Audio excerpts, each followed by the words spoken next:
Hello, Hyper G with lucky sixes. Oh yeah, Is that going down? I don't know. That just sounds miserable. Anyway, miserable. Anyway, let's go. yes, round three continues in Art of War 5. Don't we love Art of War? We do. They do a We do, brilliant job. yeah. It's definitely the highlight of the year. Mm. And yeah, we're officially before this battle report. We're at the halfway stage. 5 battles in, five to go from Yes, both of our perspectives. absolutely. Um, in my round three, I'm sitting on 22 points going into it, which I'm really pleased about. Two pretty cagey games, but one that I've come out just ahead on, Mm.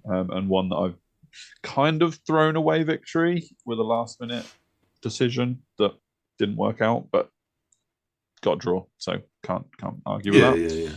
And so 22 points after two games is decent, and I'm going up against Warriors again. And I mean, I said that I've gone against two tin opener battles. This is the third tin opener battle because Yeah. I've got Warriors again. So happy enough with that. You've clearly predicted the meta.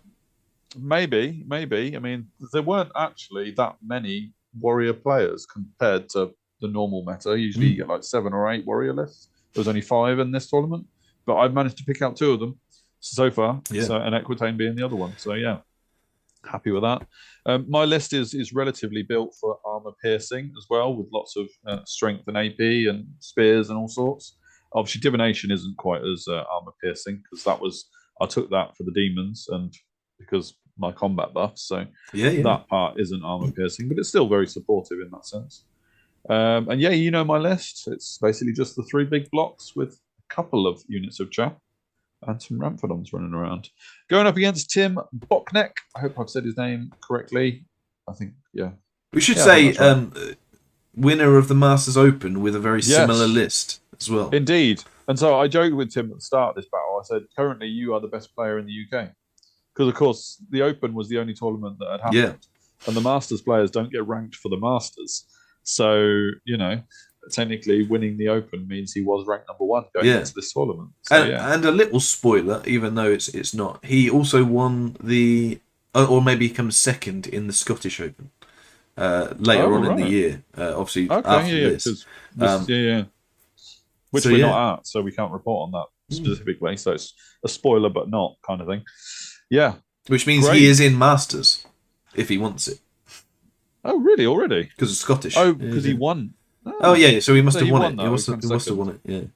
Yeah. Okay, well, that's a great start for the year for Tim then. Really, irrespective of what happens in this battle. Yes. Yeah. Yeah. Yeah. Because yeah, superb. So we've got two Feldric ancestors with great weapons. Um, do great weapons for ancestors? Strength eight, To the yeah. AP So they're still five. attacking last, aren't they? Oh yeah. Yeah. Yeah. Yeah. Yeah, so they're pretty nasty, and they're res 6, aren't they? With like 3 up armor save. So And 8 wounds, I want to say. yeah, 8 wounds. Mm. So they are very tough. I think they're brilliant for their 650 point cost. To be honest Yep. with you, so there's that. Sorcerer on evocation, so you got your rerolls plenty Yeah. within Yeah. that. That's He's great. also got Binding Scroll and Crystal Ball, so they are very anti-magic as well. So I like that on a war day, which is interesting for a Just armor, sorcerer. armor and Yeah, can't be stomped. It's great. It's exactly. great. It's Yeah. quite expensive, and I think in the Mm. update after this, it got even more expensive. But it is decent. Okay. Yeah, fair enough. He's got 24 Wrath Great Weapon Warriors, which I'm a big fan of, as you know. Zealot's Banner means they're very killy as well. Then he's got Warhounds for Chaff, 2 units of Chosen Knights with Wrath again. So, very, very nasty. One with the Stalker's Standard, which is coming quite regular for 1 unit of Knights to have Stalkers or Wasteland Torch in some Mm. form. He's got Icon of the Infinite. What does that do? I can't Hellfire remember. as a bound spell. Oh, right, fair enough. Yeah, nice. That's cool. It's all right. I prefer Wasteland Torch, if I'm honest. Sure, fair enough.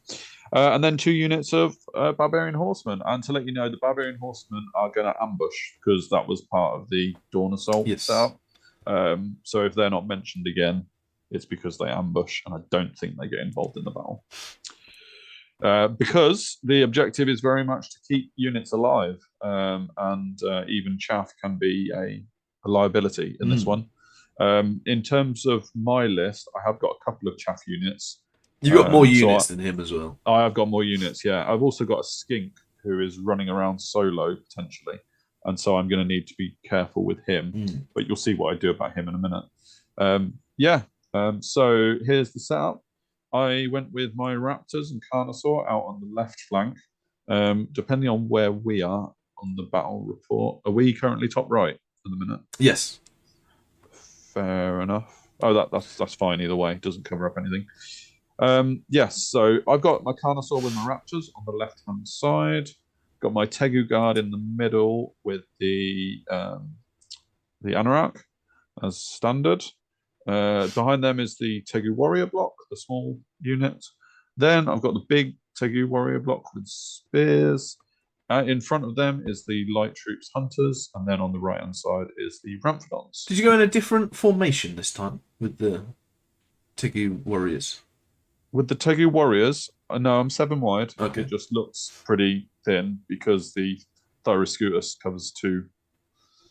So yeah, I've been 7 wide the whole time with that unit actually, but maybe the angle of the picture makes it look a little bit narrower.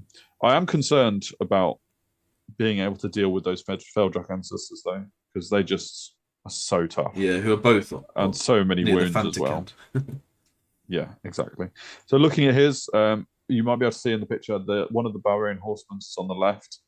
There is on the opposite flank. He does have 1 unit of Barbarian Horsemen deployed. I thought they were ambushed, but either way, they're not going to get involved that much. So doesn't he have a? Oh no, the dogs. Yeah. The dogs. Yeah. So maybe he did deploy 1 unit, but anyway.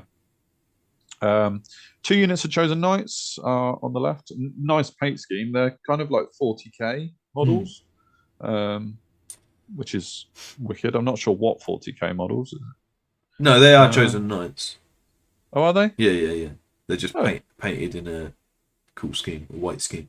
Oh, fair enough. Then you got the dogs next to them. The big warrior unit coming over the hill. 2 Feldrak ancestors practically next to each other, so they're buddying up, which makes sense. And then a unit of horsemen on the right side. I can't remember who goes first, so let's find out. That could be either. I reckon you went first. I think I went first, and then this is his reaction, basically. So yeah, I play it fairly aggressively with my blocks because I back my blocks in combat against warriors. I know that that's quite a statement.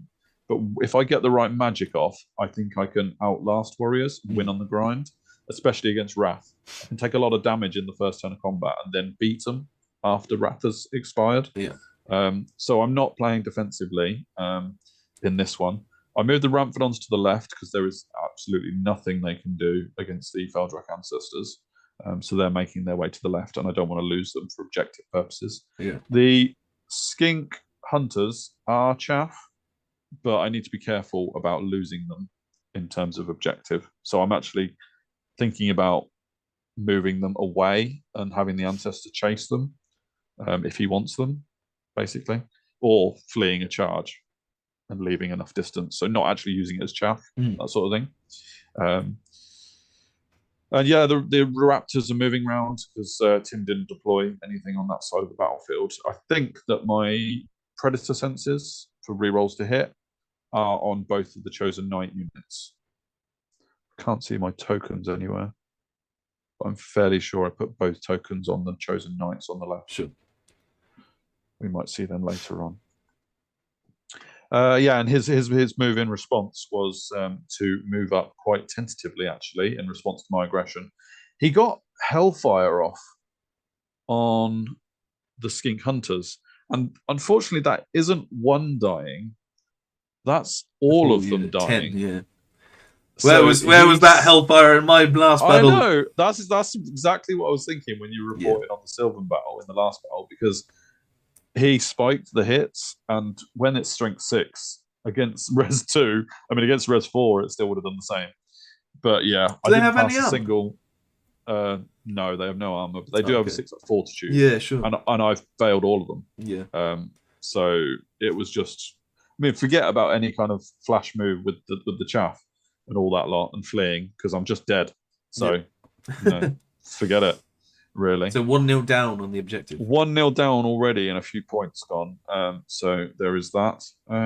is this? This is me moving again. So I haven't moved much this time around. No. A tentative move because I needed to be a bit careful that whatever unit moved forward, I didn't have Chaff to help me out at all. So I was a little bit tentative in my move this time because I want him to make a move really before I trigger it. Yeah. My Ramphadons are continuing to move around to the left because they're making their way to support the Carnosaur with the Predator senses. I get Rod of Battle off on the Tegu warriors in case he fancies a long charge, but I don't think he will. Not because it's one unit of Chosen Knights probably coming in, and I don't think he wants to take them on. Sure. So I don't expect too much to be going on. I think this might be him. This is his movement because he's reformed with the stalkers. Yeah, he's reformed them. He's spread out a little bit, so it's very standoffish. Yeah, isn't it funny that Carnage and this sort of things actually makes for more tentative battles than it does more bloodbathy battles? Isn't absolutely that funny? Yeah. I find that really interesting. Yeah. It's supposed to be all about killing stuff, but no, we're just going to sit off and be protective. Yeah. Yeah. I think that's really interesting as a concept. Yeah, definitely. Really is. Yeah. So yeah, I don't think there's much more in this picture really that's going on. Oh, I should mention my single skink is hiding behind that impassable terrain on the left on this one of my deployment. Sure. He's literally hiding behind that, and every turn I said to Tim, "My skink is here." He's still doing nothing. Yeah. Just Barbs in case. Come on. Yeah, the barbs come on as ambushers to check in out the middle of my notes. wound pile. Yeah, absolutely. Get the intel. So there is that. Yeah, pretty much. I'll tell you what, Dark Fruit Tango, beautiful. I found that out at this tournament. Check it out. He starts doing some wounds to my units. How has he managed that? Oh, Hasten the Hour. Yes, Hasten the Hour does a wound to my Thyroscutus. All of them wound as well. That's my champion and my Tegu veteran. Yeah, because my champion's got an extra HP. Yeah, and all of them wound. I mean, my Tegu veteran was the only one with a special save. So, but that was unfortunate. In my turn, I decide that I need to get aggressive because I think it's about my turn 4 at this point. I think so, yeah. And with me being 1-0 down on the objective and him plinking, there's every chance he could do 3 more Hasten the Hours and get points out of my Tegu veteran and win the objective and just stand off all day. So I went with a bit of a ballsy move in moving my Tegu guard forward quite aggressively to tempt him to charge with both his knights. Right. My idea was buff up the Tegu guard so that is survivable. Yeah. And then counters. And then counters. I did have to leave a flank charge from the warriors. He needed a 10 with the warriors to get into my flank. That is a big risk. Yeah. Because if the warriors get in the flank, kind of irrespective if the knights go in the front, because the warriors could go in the flank on their own and cause me a lot of problems. To be fair, it's one thing I know he's not, considering his Wrath, Great Weapons, and Zealots, he's not Horde formation. No, he's on 7, so it's only 20 attacks, which is still a lot. Yeah. But it could like I'm interested in why because the Warriors takes up 4 guys, which is which reduces your attacks. 9 attacks, so it's pretty mad.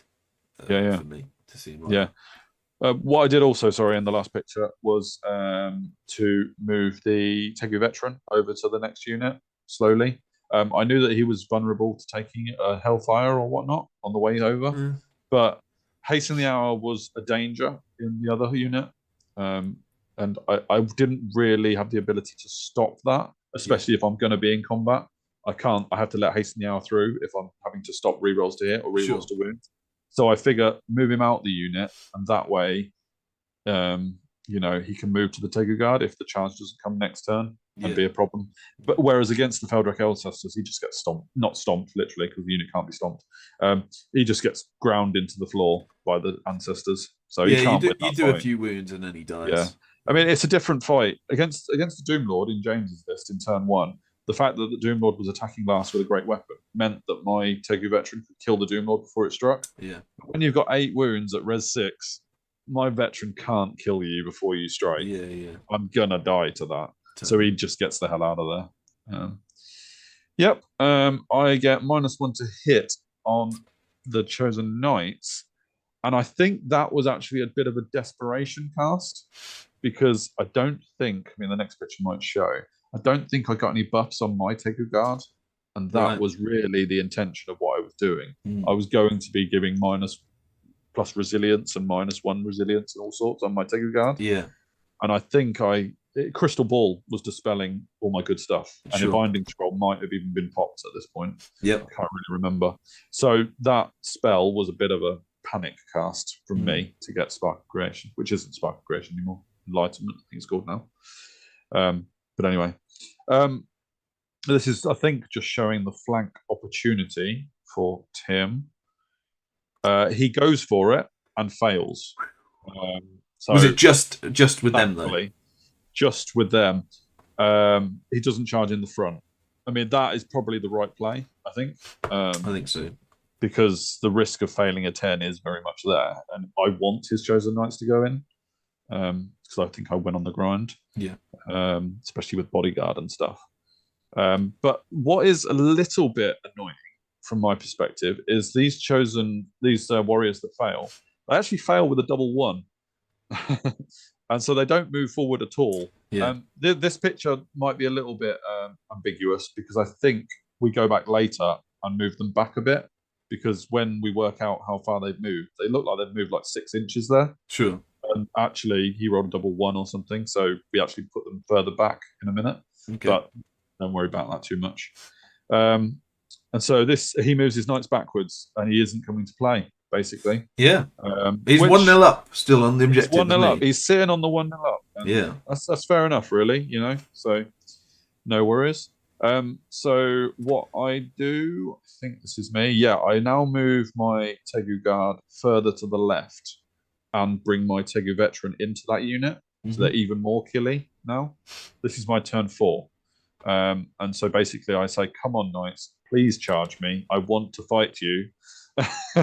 And while making myself even further away from the warriors, to mean that they can't charge that flank. So I'm a lot more safer this time around. My Ramphadons have now made it all the way to the left flank, so they're a real problem for his knights as well, because they have got rerolls to hit and lethal strike, so they can actually do a number on the Chosen Knights, especially in the flank. I think I had to be relatively careful with the Carnosaur and the Raptors, because at the end of the day, the Chosen Knights could have charged the Raptors if I bypassed all my units. Yeah. So I couldn't box them in by moving my Raptors forward, because the Knights would destroy the Raptors if they charged. Yeah. And my Carnosaur wouldn't be able to make that up, especially with 5 Chosen Knights. Sure. If it's only 4 Chosen Knights, then the Carnosaur might be able to do enough to draw the combat. But 5 Chosen Knights go through Raptors on the charge. So over here, we're still playing a little bit of a tentative game. He's moving his Veldrax around. I was really pleased that I was holding him off for so long. Can't be stomped is a big thing for them. It is a big thing. I can't really do a lot of damage to the Veldrak Ancestors, so I'm kind of bluffing this one a little bit. I know I can't win the grind against that one because I just don't wound him, you know? And really, if I'm forcing my left flank with the Tegu, my magic can't support this unit. They're pretty much on their own if I get combat elsewhere. So it's a real who's going to pull the trigger over there. Yeah. So I suppose at this point, though, he's not going to make you not steadfast for like a long I'm time. keeping him in my front as well with both his Veldrax. So I don't think even if he went in your flank, he would stop your steadfast, would he? No, he wouldn't stop the steadfast. No, but he would stop the plus AP on the spears. Yeah, the agility. Not that matters, but yeah. Over here, I finally get some spells off in my turn. I can see Scrying there. That's probably Guiding Light, the other picture. Yeah. And Spark of Creation, Enlightenment type, the Hereditary. Is it called Enlightenment? I don't know, but it's not Spark of Creation anymore, so yeah. So again, in Tim's turn 4, he doesn't pull the trigger. He moves his warriors forward, and he moves one Veldrak Ancestor into the flank, moving them right up close to the warriors, basically saying, I don't really care about your warrior block. I'm going to surround it at some point. Yeah. I kind of know that this unit is in trouble, but I need to just make the best of that situation. They can't get out of there. So. Yeah, absolutely. And so in my turn 5, I do try and make the best of this situation by going aggro with this unit, because I know I'm going to get boxed in eventually. And I declare a charge on the Warriors unit. Now, I'll say before we look at the next picture, when I declared this charge, I wasn't entirely sure how the charge was going to work out. And if we look at the next picture, you'll see that wasn't really my intention to only clip like that. Because the reason is the Feldrak Ancestor is right there. Yeah. And I just can't wheel very much. Yeah. And that wasn't really my intention. And I only find this out when we're completing the charge. Yeah, sure. Now, for argument's sake, you could say, well, it's actually not that bad for you because you've still got the full weight of your spears and your steadfast and your blocks and everything. And he hasn't got as many attacks because he's loading up the attacks. But like you say, we're both only 7 wide, so we're not getting the extra horde attacks. Yeah. So this was kind of limiting my attacks. And I fully intend now to ramp up this unit with magic. And the reason why I'm doing that, being free to do that, is my divination magic with the Tegu Guard is not in combat yet. And I moved the Tegu Veteran to the right of the Chosen Knight unit to box him in. And I'm basically saying I'm going to get you in my turn 6. Yeah. Because I've now boxed you in. You can't get out of there anymore. I'm going to charge him with both. The next picture, I think, shows what I did about the other unit. I basically moved my Ramphadons up so that, again, he can't escape. And he also can't charge my Raptors this time. I make it so that the Chosen Knights, if they charge the Ramphadons, they can only get 1 in combat. Yeah. Which is a really cool little tactic that I've only recently really twigged onto. Like, you don't have to chaff with your whole unit. You could actually just chaff with a bit of your unit, and he's far more dangerous than I am. But because he's only got 1 knight attacking, there's a chance that I could even not lose that much. Yeah. So, or run away, not die and run away. Yeah, exactly. Yeah. So this magic phase goes mental for me in a good way. I get Awaken the Beast and Cloak of Cinders off on my on my Tegu block, and that means he's -2 to hit me, effectively, because I'm res 5 and he's -1 to wound. So even with his great weapons, the Spark of Creation is also a -1 to hit. Yes, on his -1 unit. to hit, -2 to wound. Pretty much, yeah. Nice. So he's now hitting me on 5s, and he's wounding me on 4s. No, is it 4s? He's strength 6. Yeah. So 3s, 4s, yeah. So hitting me on 5s and wounding me on 4s. That's still not terrible, but it's a lot better than it could have been. Yeah, really good. Really good. So I was really happy with that. Tim got quite frustrated in this magic phase, to the extent that he was like, oh, well, this battle's over then. I was like, is it? I was like, it's good magic phase for me, admittedly, but I didn't think it was over. And this shows the actual combat results. Nothing really happens. Yeah. I just don't do a lot to him. And he doesn't do a lot to me because of my magic spells. I do win combat by 3, but he passes his discipline check because it's only on a 6 or whatever. It's very passable. Rerollable. Rerollable, exactly. And he sticks around. So I think Tim was panicking a bit unnecessarily, really, because I wasn't doing a lot to him. Yeah, sure. And I know that I was reducing his attacks and his attack capability, but I didn't think it was as bad as he thought it was. And this turned out to be not bad at all, because now he's got counter charges left, right, and center. Absolutely. So, and speaking of which, there they are. And there's left, there's right, and there's center. Yeah, exactly. You got it. Obviously, great weapons now have lost wrath, so the warriors aren't attacking before me, which is massive in terms of my survivability. And obviously, the ancestors can't stomp me, and they're attacking last. So I've still got a bit of a chance because I've still got my magic on, but it's still not ideal for me, really. Over here, he marches his warhounds over and chaffs my raptors, which is a good move. He couldn't move them far enough to chaff the Carnosaur, so I'm thinking, that's fine. I'm not getting my raptors into your knights, but I'm still getting my Carnosaur. And having seen the Carnosaur go to town on the knights in the battle against James, I mean, admittedly, I whiffed the first round against James, so I'm hoping that doesn't happen again. But you got two combat rounds to do it. So, 2 combat rounds, and my Carnosaur is re-rolling to hit against them.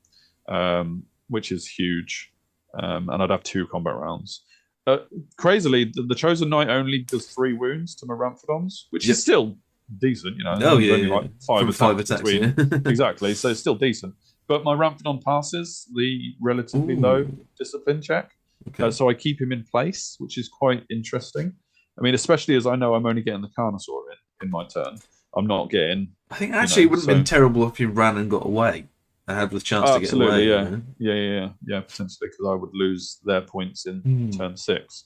So at this stage in the battle, where I've only lost my unit of Skink Hunters, he hasn't lost anything.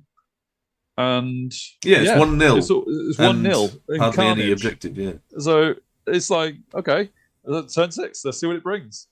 No, sorry, his turn 5. So yeah, his turn 5, he moves his Chosen Knights in front of my Tegu Veteran in the top middle of your picture because he knows he can't really get out of there. So that was why my Tegu Veteran. In the last combat, though, did something happen? No, this is in the end of turn 5. The end of his end of his turn 5. His ancestors just basically go to town. What I think happened was because he was attacking last, he couldn't get rid of my parry and the Thyroscutus. But what he did do was just absolutely minced my warriors with everything. You know, even taking away the stomps, that's a lot of damage he can do to me. Even hitting, you know, it was only the warriors that were affected by the -1 to hit, not the ancestors. Sure. And also, when you're strength 8, being res 5 doesn't help you over res 4. So it's only 3s. And yes, 3s. So, you know, it was always going to be tough for those Tegu to keep up. He runs them down with the warriors and one of the ancestors. I think the other ancestor either didn't run or didn't run very far, one or the other. But that's how turn 5 ends, like that. And unfortunately, oh no, we didn't have time. There's no more time left for turn 6. All your setups. All my setups were in vain because I didn't get a turn 6. Neither did Tim, obviously. So there's that. But yes, I was gutted. Sure. Needless to say, I had everything set up for basically Tegu Veteran charges his Chosen Knights. The Tegu Guard charges the Chosen Knights. They need a 5 to get in. So you would hope that's pretty much okay. I mean, obviously it's not okay because the champion only gives you an auto success on 4s. I do need to roll a 5, so it's not guaranteed. The Carnosaur was auto in against his Chosen Knights on the and left it's flank. Not doing. They're not doing too much to him either because it's going to. They're not doing too much to him, and yeah, exactly. Just because he killed the Ramphadons probably. So the Ramphadons, he's 3-0 up now, by the way, because he's killed my Thyroscutus and my Tegu warriors. Yeah, sure. So chances are I lose the objective because I probably lose the Ramphadons. And so there's that. You're only getting. Was it 3-0? If I got 2 of it's 3-0 at the moment. 4-0 with the Ramphadons go down, and then I probably get both Chosen Knights. So he'd win 4-2. Yeah. If I was successful in killing both the Knights units, which I think I would kill the Knight units because he can only do 3 wounds to the Ramphadons, and the Carnosaur can do multiple wounds too against large. So I think the Carnosaur with divination magic goes to town on the Knights, etc. Sure. But yeah, irrespective, turn 6 was not to be. I was quite gutted that we'd run out of time. It was one of those battles where I went into it with slightly wrong mindset. I'd got in my head the mindset it was the end of the day, and in most of the battles that I've had in the past, last battle of the day, time constraints are a little bit more relaxed. I won't say completely relaxed because I wouldn't, but I was just not looking at the clock. And when we looked up at the clock and Tim said there's only 5 minutes on the clock, I was like, what? I didn't know. I genuinely didn't know. I hadn't even looked at the clock at all. We had a chat with Dan, the TO, about could we start turn 6 and be as quick as possible. Tim said, unfortunately, I've got a dinner booking, so I can't stay any later, which possibly was a factor. But irrespective, 5 minutes on the clock, probably not enough time to start a 6th turn.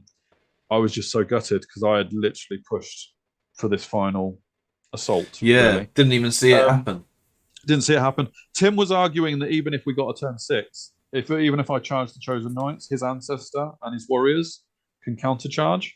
Not if you go off the board. Exactly. I didn't really see that because I was planning on being off the board with my units, so I didn't really see much more losses from my perspective, other than the Ramphrodons.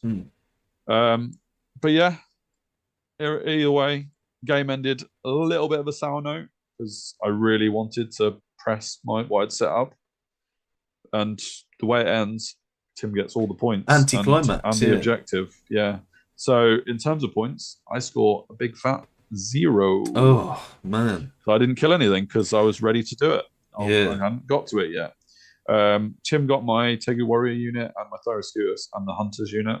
So how much would VP? How much would the Ramphrodons be? They are only 200 odd points. Yeah, so potentially it goes. It's still a win for him. It's still a win for him, I think, especially as I lose the objective. Well, you get the two Chosen Knights of 700 each, so that's 1400.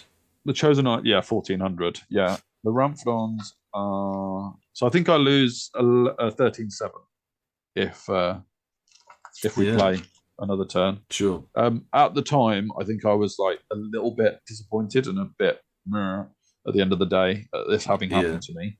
So I think I was saying, will I win the objective? And on reflection, I don't think there's any way I can win the objective or even draw it. So I think that was wrong at the time. The 235, the Ramphrodons. So yeah, I think I score more VPs in that scenario overall. It's 10-10 and it goes to 13. 13-7. So yeah, I think not getting a turn 6, I lost about 3 VPs. Yeah. So possibly not as gutting as I probably thought at the time. Because at the time I was thinking to myself, I'm winning this 11-7, 11-9 if I get a turn 6. On reflection, I don't think it's actually that bad because I don't think I can draw the objective.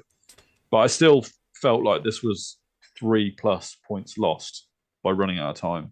Yeah. And I'll tell you what, time is such an interesting thing with these battles because you've got to factor it into your plans.